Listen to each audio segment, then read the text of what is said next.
"Sir, you don't belong here. Step out of this seat before I call security." Those words cut sharper than the roar of the engines outside.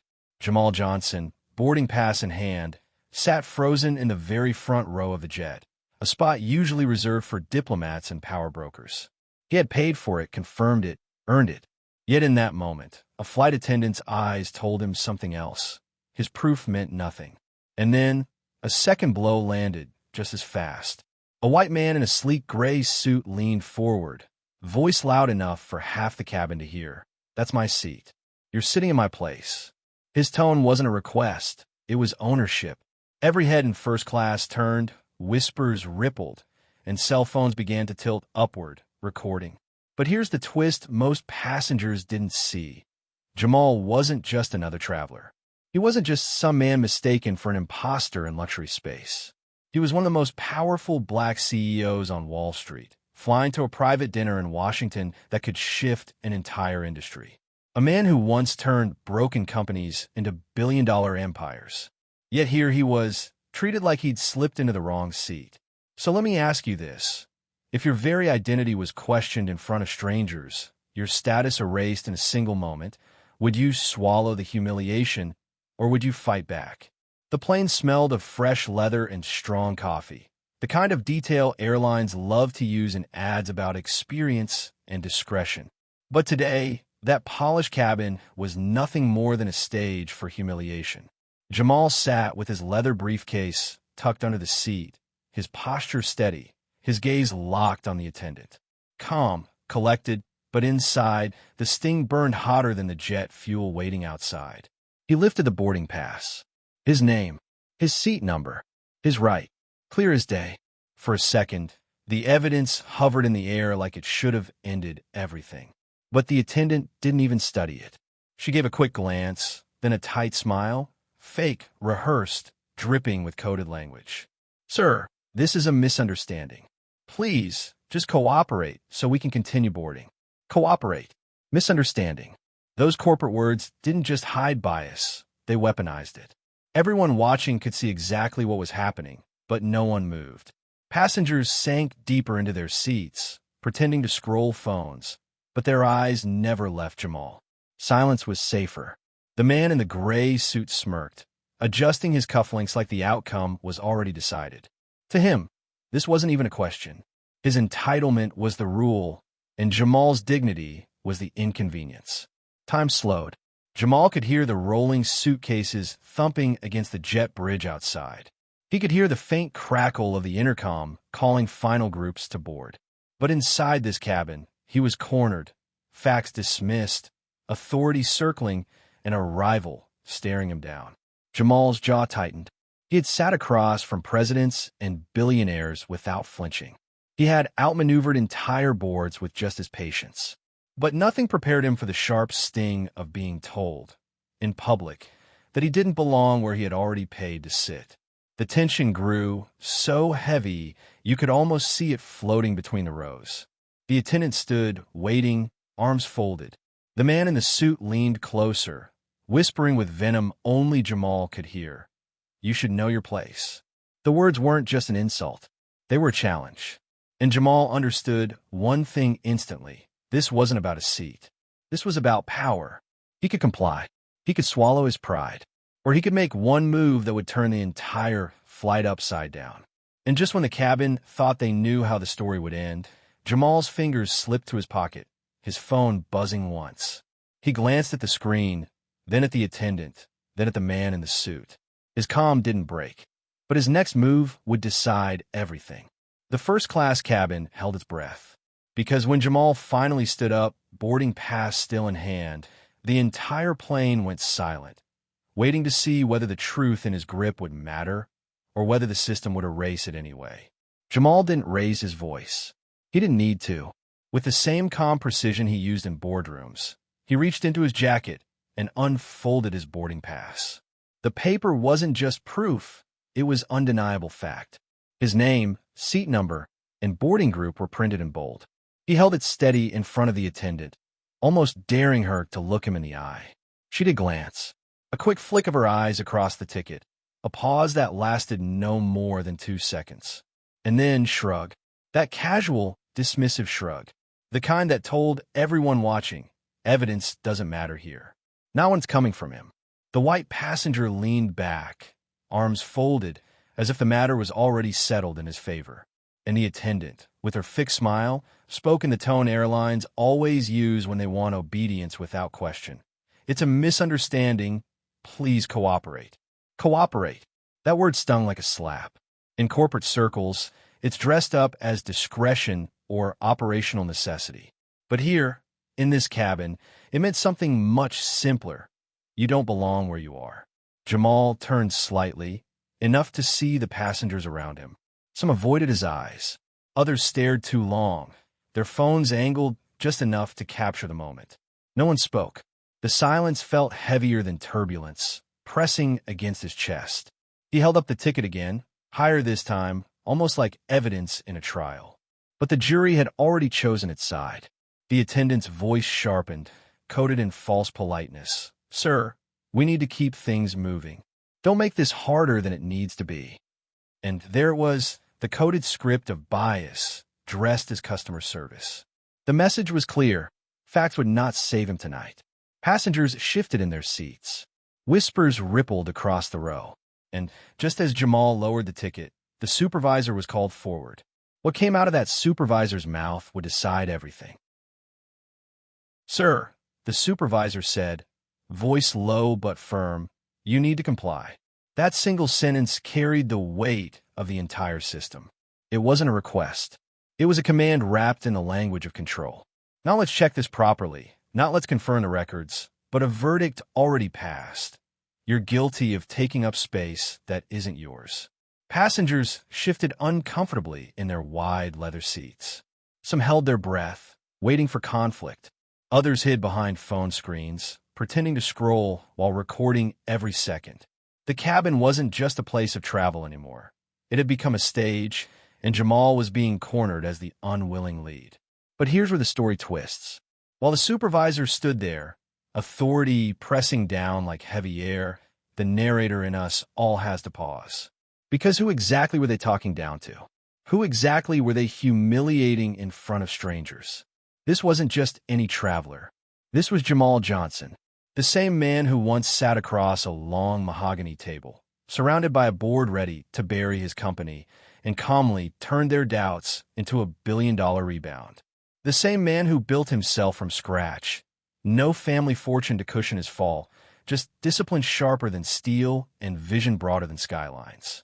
Jamal had stood in front of presidents, senators, hedge fund titans. He had spoken in rooms where one wrong word could erase entire markets. And in all those places, he never flinched.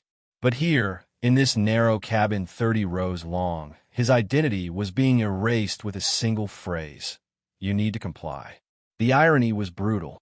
Authority that should have protected truth was now weaponized to strip him of dignity. The boarding pass in his hand, the proof of his right, meant nothing compared to the uniform staring down at him.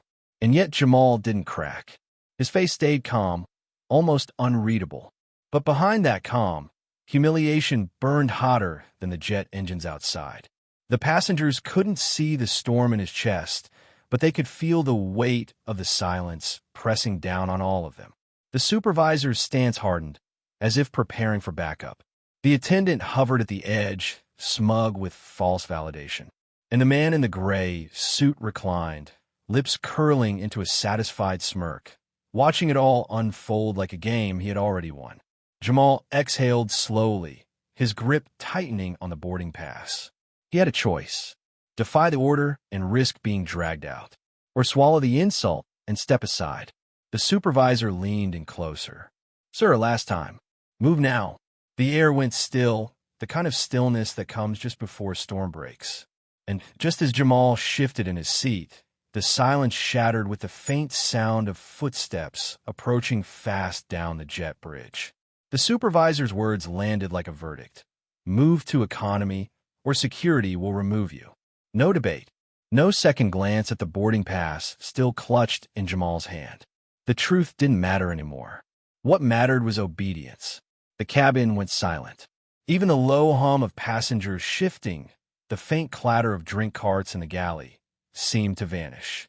It was the kind of silence that felt louder than noise, thick, crushing, suffocating. Every person on that plane knew what was happening, but no one spoke. Jamal stood slowly, careful, measured. His leather briefcase still rested beneath the seat he had rightfully reserved, but even that small symbol of belonging now felt like contraband. The humiliation was complete, not whispered, not hidden, but public, stamped into the atmosphere of that luxury cabin. Phones angle higher. A few passengers lowered their eyes, ashamed, unwilling to be witnesses. But the man in the gray suit leaned back, triumphant. His smirk said it all. The system was his shield, and Jamal's dignity was disposable. For Jamal, the walk down the aisle felt longer than any flight he had ever taken. Each row he passed was another reminder of the message being delivered. You don't belong here. A CEO, a builder of billion-dollar empires, reduced in an instant to a man displaced in his own seat. The attendants didn't look at him. Their eyes slid past, as though erasing him made the scene easier to bear. But the passengers felt the weight. Some shifted uncomfortably, sensing the injustice but refusing to intervene. Others stared too long, watching history unfold like spectators at a trial. At that moment, the humiliation was official, undeniable, and complete. Jamal was no longer a man with a ticket. He was a man marked, punished for daring to exist in a space that power had decided was not his. But as he reached the edge of economy, his hand slipped toward his pocket. A small, quiet movement, almost invisible, and what he did next would turn that silence into shock. Jamal's steps were steady, almost too steady. Every eye in the cabin followed him, some with pity, others with judgment, a few with silent relief that it wasn't them. The humiliation should have been crushing. But Jamal's face didn't crack. His walk carried a weight, but also a stillness that didn't belong to defeat. Halfway down the aisle, he paused. Not long, not dramatic, just a beat, as if adjusting his jacket. His hand slipped into his pocket, phone in his grip. The move was subtle, invisible to most, but for those who noticed, it was the kind of action that didn't match the image of a man stripped of power. His thumb moved fast. One quiet call placed, his voice barely above a whisper. No pleading, no panic. Just a name, a sentence, a command. A signal only the right ears would understand. When the call ended, Jamal slid the phone back into his pocket. His face stayed unreadable, a mask of composure in a room that wanted him broken. The attendants assumed compliance. The man in the gray suit smirked again, certain he had won. Passengers shook their heads, filming from angles that turned Jamal into a symbol of defeat. But symbols can shift in an instant. Jamal finally reached economy, lowering himself into a seat that wasn't his, wasn't meant for him. The leather briefcase that once rested under the front row now sat awkwardly between his shoes. A billionaire businessman forced in a coach, cameras rolling, the story already spreading before the plane even moved. From the outside, it looked like surrender. But for Jamal, it was a calculation. Silence wasn't weakness, it was patience. Every empire he had built, every hostile takeover he had orchestrated, had started with a single quiet move that no one recognized until it was too late. And this plane, this crew, this so-called misunderstanding was about to feel the weight of a man who didn't just buy seats, he bought companies. He bought legacies. He bought silence and turned it into power. Passengers scrolled through their phones, whispering about the injustice, not knowing that something had already been set in motion, something that would flip the balance of power in that cabin before the wheels even left the ground. The attendants relaxed, thinking the conflict was resolved. The rival executive stretched in his stolen seat, certain the stage was his. But then, the cabin door opened. Heavy footsteps crossed the jet bridge. And what happened next silenced the entire first-class cabin. The moment Jamal rose from his seat, the cameras rose with him. Passengers leaned into the aisle, hands steadying their phones like reporters chasing breaking news. The flash of recording lights filled the cabin, catching every detail. The forced smile of the attendant, the smug tilt of the white passenger's chin, the steady calm in Jamal's face as humiliation pressed down like gravity. It didn't take long. Before the overhead bins were closed, The clips were already flying across timelines. Twitter, Instagram, TikTok, all buzzing with the same scene. A black man with a valid boarding pass being pushed out of his rightful place. Some captions were raw. "This is why we can't breathe in elite spaces." Others cut sharper. "First class for sale, dignity excluded." Hashtags stacked one on top of another. Hashtag flying while black. Hashtag seat for sale. Hashtag dignity denied. They spread like wildfire, igniting phones beyond the airport walls. People waiting in security lines at other gates stopped scrolling for vacation photos and started replaying the humiliation frame by frame. Each angle told the same truth. Jamal wasn't just moved.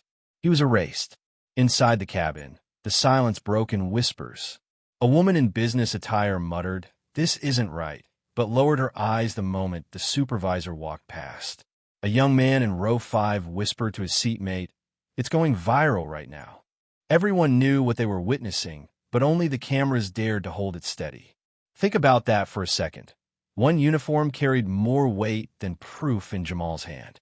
Years of achievement, his entire reputation, meant nothing when a stranger's entitlement rang louder.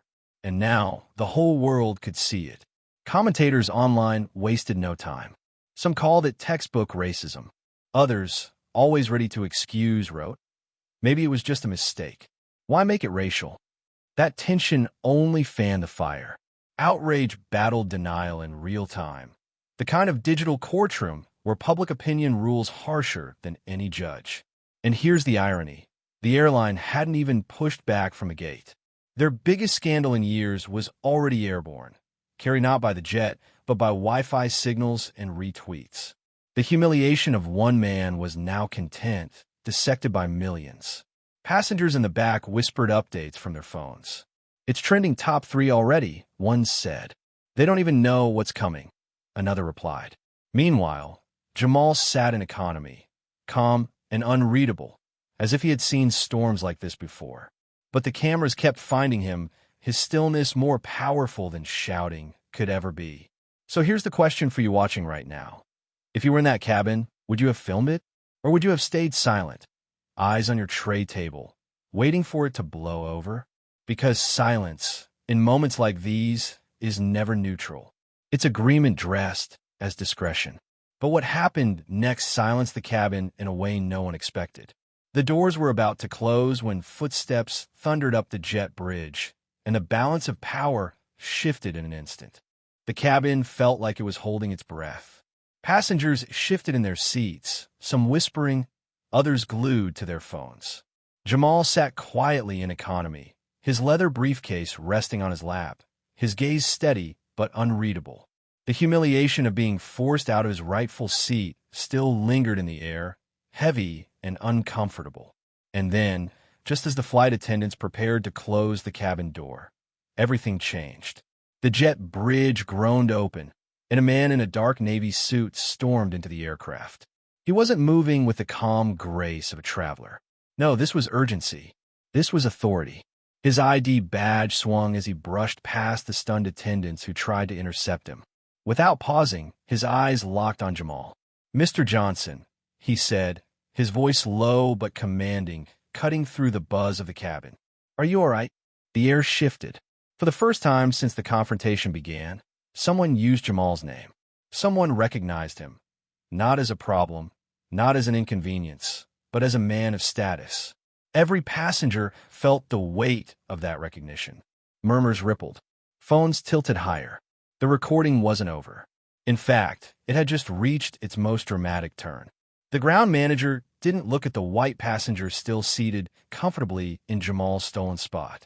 He didn't glance at the flight attendant who had smiled her fake smile and dismissed clear evidence. His entire focus was on Jamal, as though nothing else in the room mattered. "Sir, do you want to continue on this flight?" he asked. The wording was deliberate. It wasn't "can you continue," it was "do you want to?" Power, choice, and respect were placed back in Jamal's hands. The flight attendants exchanged nervous looks. The rival executive shifted uncomfortably in his seat. For the first time, cracks of doubt spread across his smug expression. He had expected victory, not intervention. Jamal didn't rush his answer. He He leaned back slightly, eyes calm, hands still resting on his briefcase.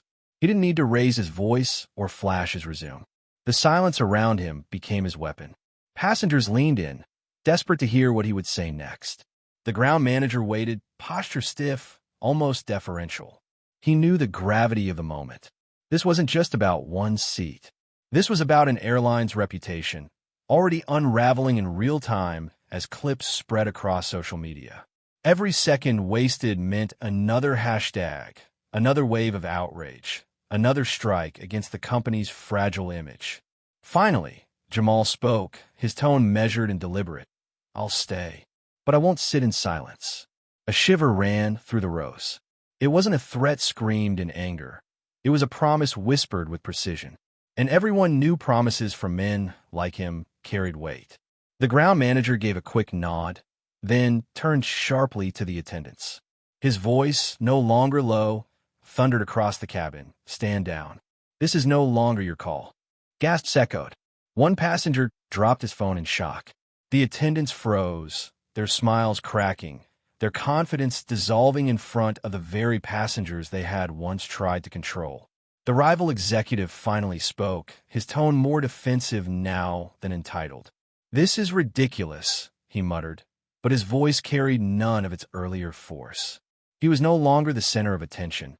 He was being sidelined in real time.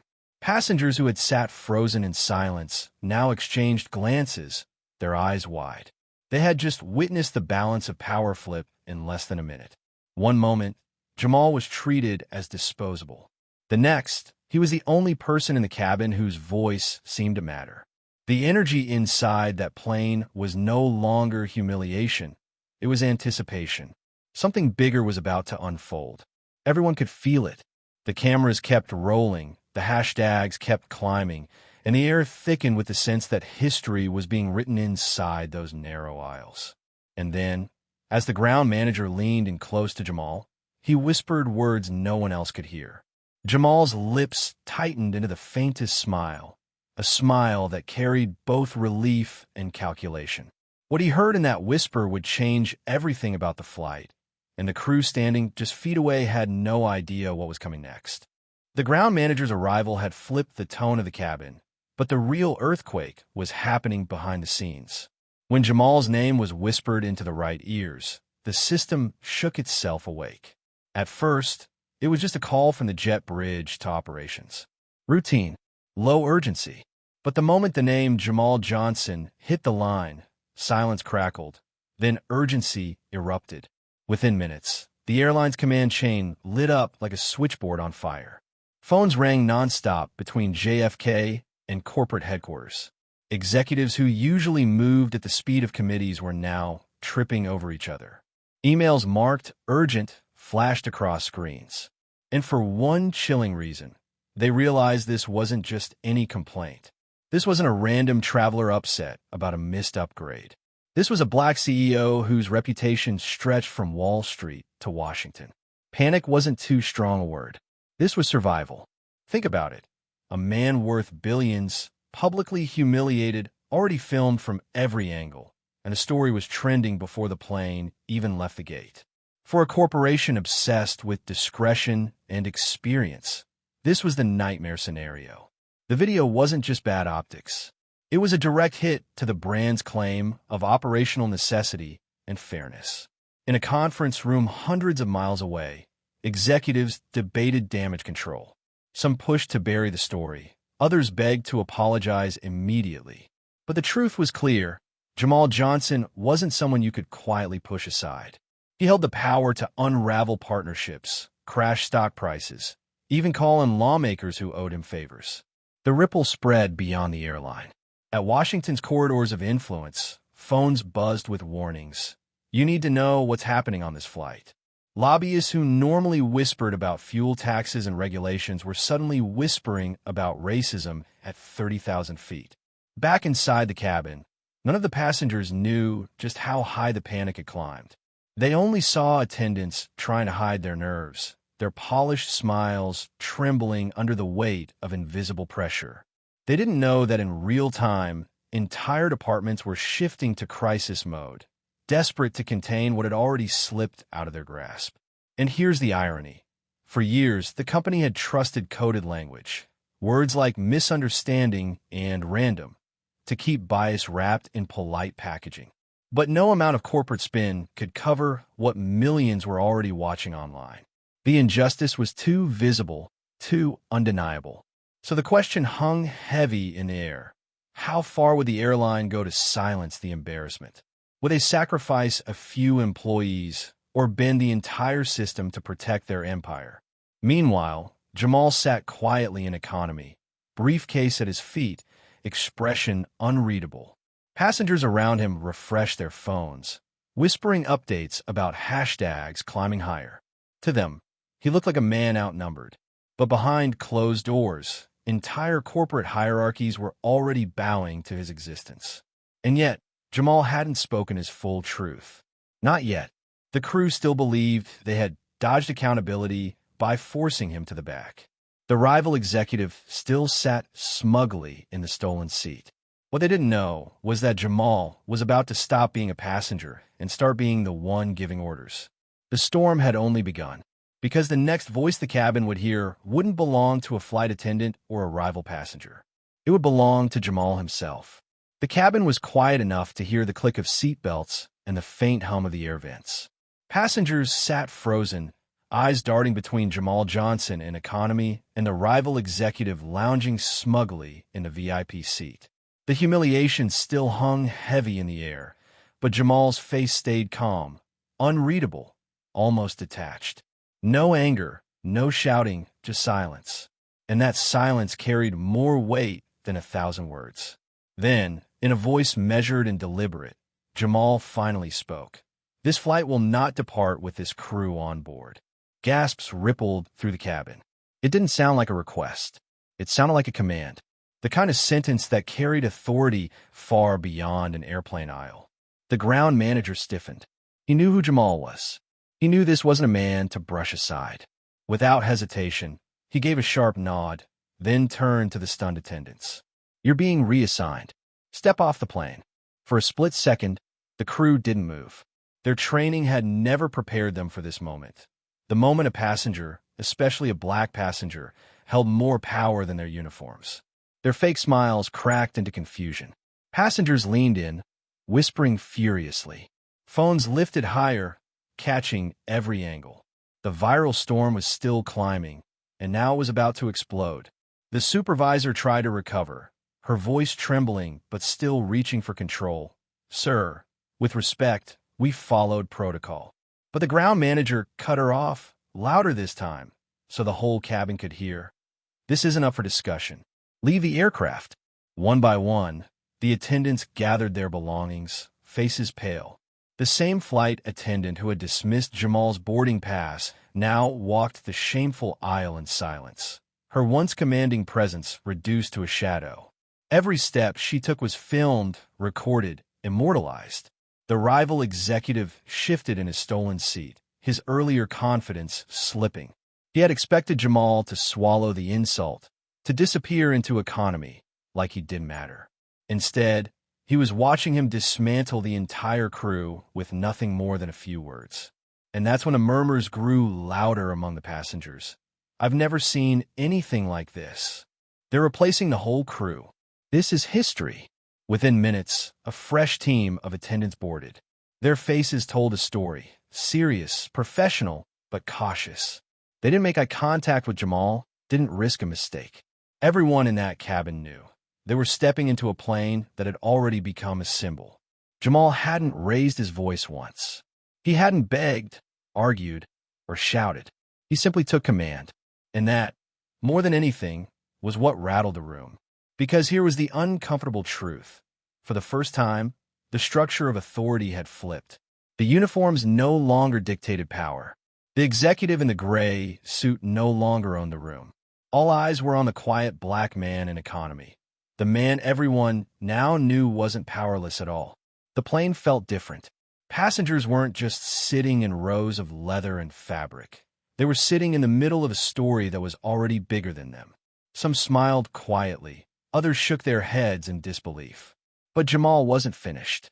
He leaned slightly forward, his voice steady, almost surgical. Now that we're clear on authority, let's talk about accountability. The words lingered in the air like a fuse waiting to be lit.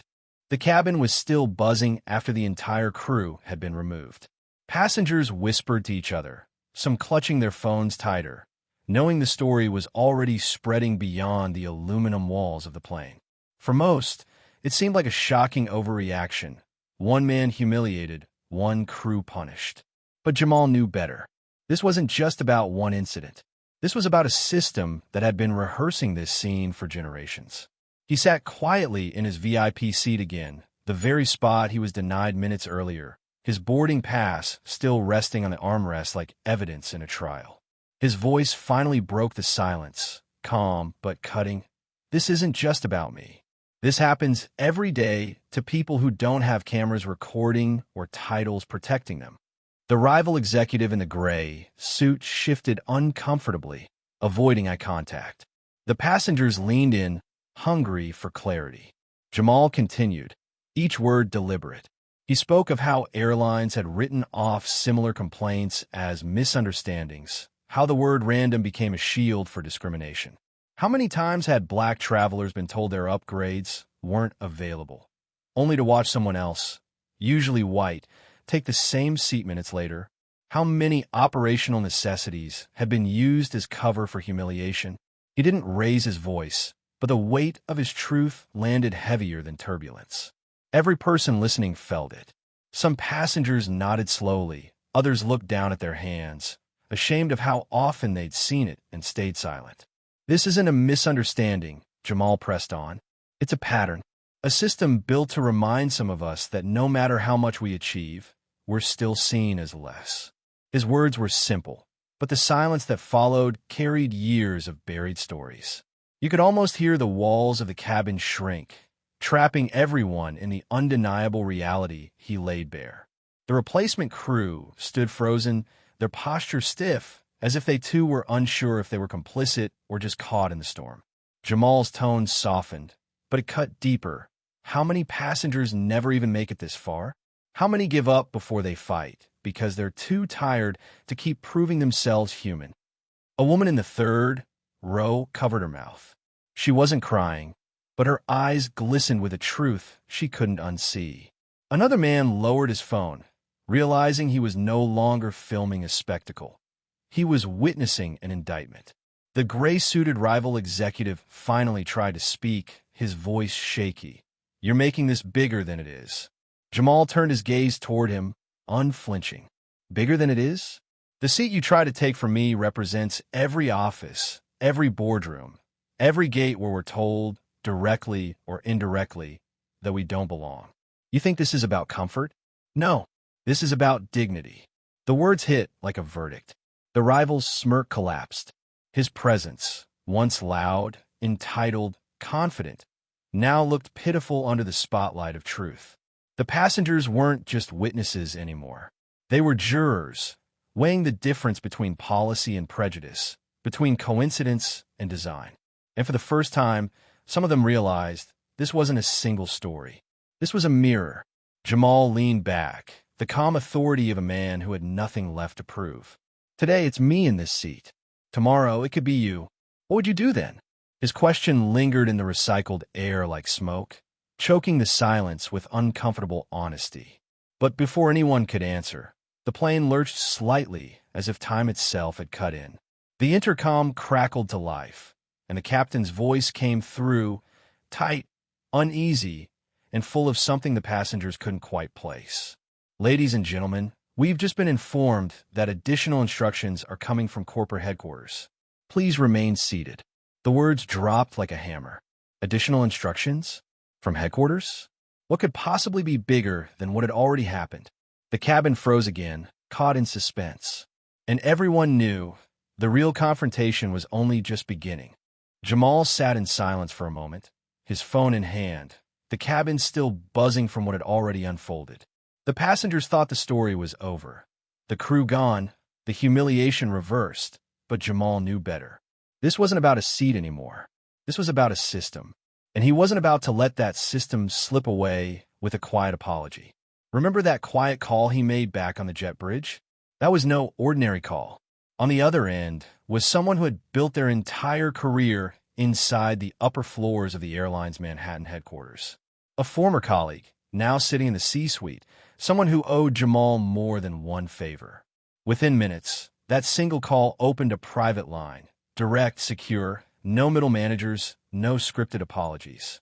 The executives were on speaker, their voices strained, layered with panic. Passengers around Jamal shifted uncomfortably, realizing they were not just watching a delayed flight. They were sitting in the middle of a corporate reckoning. The rival in the gray suit tried to lean away, suddenly less sure of himself, while Jamal leaned forward, calm as ever, and spoke with the same measured tone he used in boardrooms that moved billions. "This is not just about me being told to move seats," he said into the phone. "This is about the message your airline sends to every black traveler who dares to sit where they belong." Your employees hid behind words like misunderstanding and operational necessity. But let's be honest, what they meant was, you don't belong here. On the other end, silence stretched. The executives knew better than to argue. Jamal continued, his voice steady, slicing through the tension like a blade. "Here are my terms. First, systemic reform. Not slogans. Not one-page diversity statements. I'm talking mandatory training, real accountability, and data shared publicly. Second, zero-tolerance policies against racial profiling, with clear consequences that cannot be hidden behind discretion. Third, this story doesn't get buried. Your company will acknowledge it openly, an apology that names the issue, not one that hides behind the word random." The rival executive across the aisle swallowed hard, shrinking into his seat. Whatever scheme he had set in motion was now dissolving before his eyes. His smirk was gone, replaced by the kind of nervous stillness that only comes when the tables turn. And Jamal wasn't done. "If you think silence is an option," he warned, "you've miscalculated. This isn't staying in this cabin. By the time we land, the world will know exactly what happened here." The passengers listened, some pretending not to, others openly staring. They were witnessing something few people ever see: a black man humiliated in public, and then reclaiming the stage with more power than those who try to strip it from him. One of the executives finally stammered, "Mr. Johnson, we hear you. We want to make this right." But Jamal cut him off. "No, you will make this right. And not because I asked, because the alternative is collapse. Every eye in this cabin is already a witness, and every phone here is a camera." The silence after those words felt heavier than the engines outside. Even the rival's breathing seemed loud. But then Jamal leaned back, ending with one final blow. "Decide quickly. The flight hasn't even left the ground. How much higher do you want this to climb?" The line went dead quiet. No one on the call dared speak next. In that moment, they realized the fate and survival of their entire airline now rested in the hands of one man. The silence on that corporate line didn't last long. Fear has a sound of its own. It leaks through clipped breathing, rushed whispers, and voices trembling even when they're trying to sound firm. That's exactly what poured through the phone as Jamal sat back in his seat, calm, unbothered, almost regal. One by one, the airline executives broke. Not out of kindness, not out of principle, but out of terror. They knew the math. One powerful black CEO, one humiliation caught on a dozen phones, one trending hashtag already burning through social media. This wasn't just bad press. This was existential risk. Shareholders don't forgive racism caught on camera. The first concession came fast. "Mr. Johnson, your demands, we will honor them," said a strained voice. Another executive cut in, stumbling over his words. "Our legal team will draft policy changes immediately. Training, transparency, public acknowledgement." You could almost hear the sweat dripping down the line. The cabin itself became an extension of the boardroom. Passengers leaned forward in their seats, watching a reversal so complete it felt surreal. Just minutes before, Jamal had been treated like a trespasser. Now, the very system that tried to eject him was bowing, afraid of collapse. The rival in the gray suit sat frozen, shrinking by the second, realizing his scheme had detonated in his own lap. Flight attendants, This new crew, who had boarded in silence, stood quietly at the edges, unsure of what rules still applied. For them, it was like walking into a story mid-sentence and realizing the ending had already been written. The entire chain of command above them had snapped in half, and Jamal's calm voice was what filled the void. Passengers exchanged glances, whispers carrying across rows. Is this really happening? They were witnessing justice live, not in a courtroom, not years later, but in real time at Gate 7 of JFK. And Jamal never raised his voice. He didn't pound fists or shout threats. He simply outlined his terms with the patience of a man who knew he already had the leverage. Every yes, sir, from the other end of the line was confirmation that power had changed hands. By the time the call ended, the surrender was complete. The executives didn't just fold, they collapsed. Jamal had his commitments, written reforms, training programs, public accountability, all promised before the plane even left the ground. It was the kind of reversal that rattled everyone who saw it. The same uniform that once carried unquestioned authority now looked powerless, stripped bare by exposure. The rival's arrogance was gone, and the passengers, those silent witnesses, now understood the weight of what they had seen. Humiliation flipped into history within the span of an hour. But as the cabin settled into uneasy quiet, one thought lingered. Surrender always comes with a cost. Because what the airline promised in fear, could they survive carrying it out? And as the engines roared to life, pushing the plane back from the gate, the bigger question loomed. What fallout would land first, the flight or the storm waiting beyond it? The call ended, but the consequences started instantly. Within hours, the airline moved like a machine in panic. The entire crew that had humiliated Jamal was gone, fired before the plane even touched down. Word spread through the ranks faster than the jet itself. Some employees whispered it was operational necessity. Others said it was discipline. But everyone knew the truth. One mistake had cost them their careers. Passengers could feel it too. The energy in the cabin shifted. The attendants who once spoke with arrogance were replaced by silence. Where authority once sneered, now there was emptiness. And in that emptiness, Jamal sat steady, calm, his posture almost regal. The man who had been treated as less than human an hour earlier now looked untouchable. By the time the wheels hit the runway in Washington, the airline's public relations department was already at work. Carefully worded apologies flooded inboxes and timelines. We regret the misunderstanding. We value every customer's experience. We are committed to diversity. Polished statements, drafted with corporate precision, but everyone reading knew what forced them into existence. This wasn't goodwill. It was survival. In offices across the country, executives pulled emergency meetings. Shareholders demanded answers. Politicians began asking questions. The airline tried to wrap itself in language, experience, training, random incident, but none of those words could erase the videos already burning across social media. And through it all, Jamal didn't raise his voice. He didn't gloat. He didn't move with the chaos around him. He simply carried himself with the same quiet dignity that had rattled the system more than anger ever could.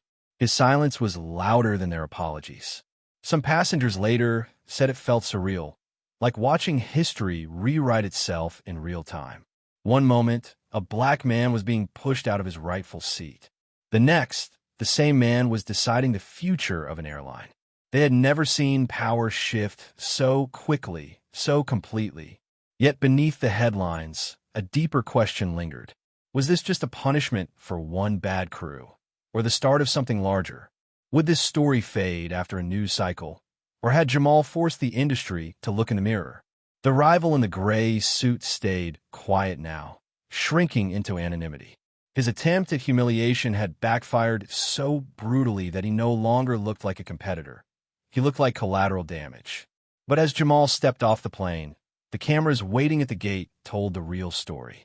This wasn't over. This was only the beginning. Because while the airline had fired a few faces and issued careful apologies, the storm brewing outside was bigger than they had prepared for.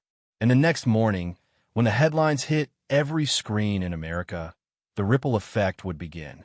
The story didn't stay on the plane. By the next morning, it was everywhere. Clips filmed by passengers lit up every corner of social media, stitched into threads, headlines, and live debates.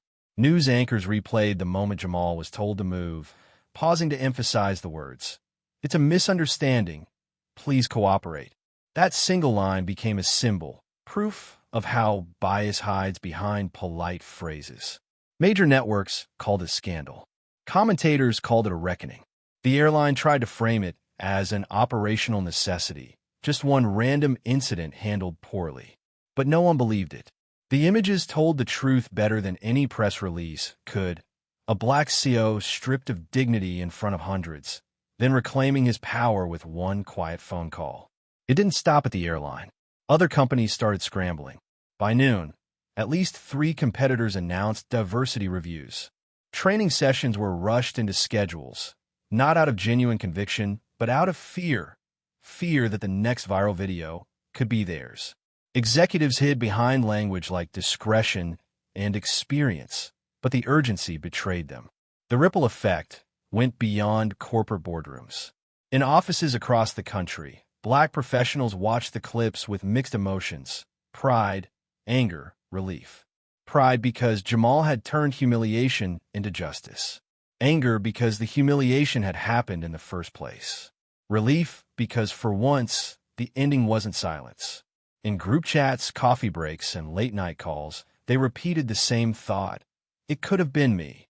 That seat, that dismissal, that quiet attempt to erase identity. It was a story too many had lived in smaller ways. Jamal's stand wasn't just his. It was theirs, amplified on the world stage.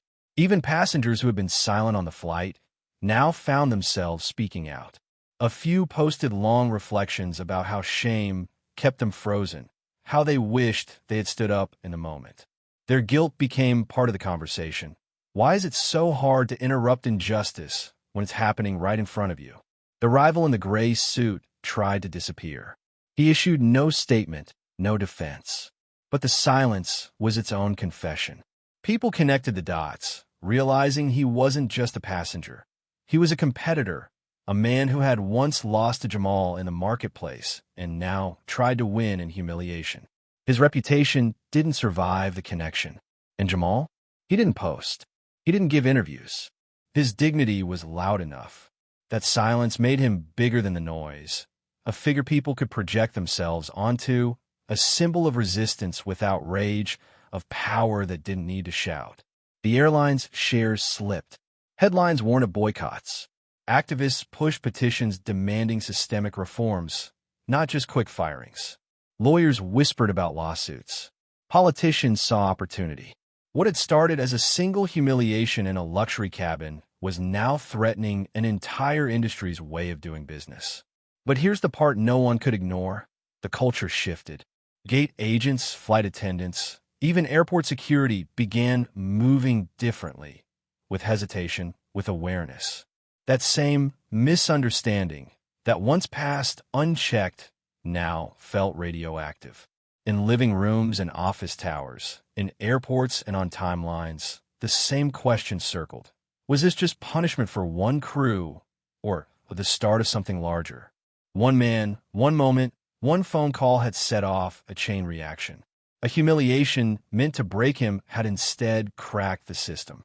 And for the first time in a long time, Black travelers boarded planes with a quiet sense that maybe, just maybe, things wouldn't be the same again. Weeks later, the same airport looked different. Same glass walls, same busy terminals, same endless line of travelers dragging their carry-ons. But for Jamal Johnson, the air felt lighter. The humiliation that once clung to these walls was gone, replaced by a quiet current of respect that couldn't be faked.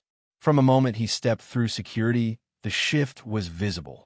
The staff who once looked past him now greeted him with eye contact, with warmth, with caution. "Good morning, Mr. Johnson," one said, her voice careful but sincere. It wasn't just customer service. It was recognition. It was the acknowledgement of dignity that should never have been denied in the first place. At the boarding gate, there was no hesitation, no false smiles hiding contempt. The agent scanned his pass, straightened her posture, and welcomed him as though he were walking into his rightful seat at the head of a boardroom. No fake delays, no subtle dismissals. Just smooth, immediate access. And Jamal wasn't the only one who noticed. Other black travelers in the terminal exchanged glances with him, almost silently. Some nodded, some smiled, some just watched. But each look carried the same unspoken message. Things are different now. Not perfect, not permanent, but undeniably shifted. When Jamal boarded, the flight attendants moved with care. Every step, every word, carried an awareness that wasn't there before. No one dared to question his place in the front row. No one even let their eyes linger with doubt. The same row of luxury seats that once turned into invisible cages had now become a stage of recognition. This time, there was no challenge, no humiliation. Only order, respect, and balance. And yet, the shadow of what had happened remained. Every gesture of kindness from staff felt like an echo of that one morning when he was told he didn't belong. That memory refused to be erased. It hung in the cabin like a ghost, shaping how every crew member acted, how every passenger watched. The man who once walked back to economy in forced silence now sat where he was always supposed to sit, calm, composed. But this time, the silence was on his terms. Passengers noticed. No one whispered, no one doubted, no one dared to record for mockery. Instead, people recorded for proof. Proof that dignity, once denied, had returned with a force no airline could ignore. The truth was clear. One man's refusal to stay silent had shifted the culture of an entire industry. What happened to Jamal wasn't just a personal insult. It became a warning to corporations everywhere that racism disguised as operational necessity or misunderstanding would not survive in the light. But here's the uncomfortable question for you. Why did it take a man with power, wealth, and status to force that shift? Why wasn't dignity given freely, automatically, to every passenger, every day? Why is respect in these elite spaces conditional, given only after exposure, after scandal, after consequence? That's the sting beneath the surface. Jamal won his justice, but the fight isn't over. The system didn't change itself. It was shaken into correction. And if it took one CEO to make this much noise, what happens to the voices we never hear, the stories that don't go viral, the passengers who don't have the power to call a boardroom mid-flight? That's the question you need to carry. That's the question this story leaves behind. Because this wasn't just about one flight. It was about every space where silence protects power, and every moment when dignity is treated like a privilege instead of a birthright. And that's why these stories matter. They don't just expose what happened, they warn us of what still happens. So if you believe these voices deserve to be heard, don't let this video be just another scroll on your feed. Like this story if you felt the shift. Share it so more people see what dignity looks like when it refuses silence. And subscribe, not just to follow a channel, but to stand with a community that will never let these stories disappear. Because silence protects prejudice. But truth has the power to ground a plane.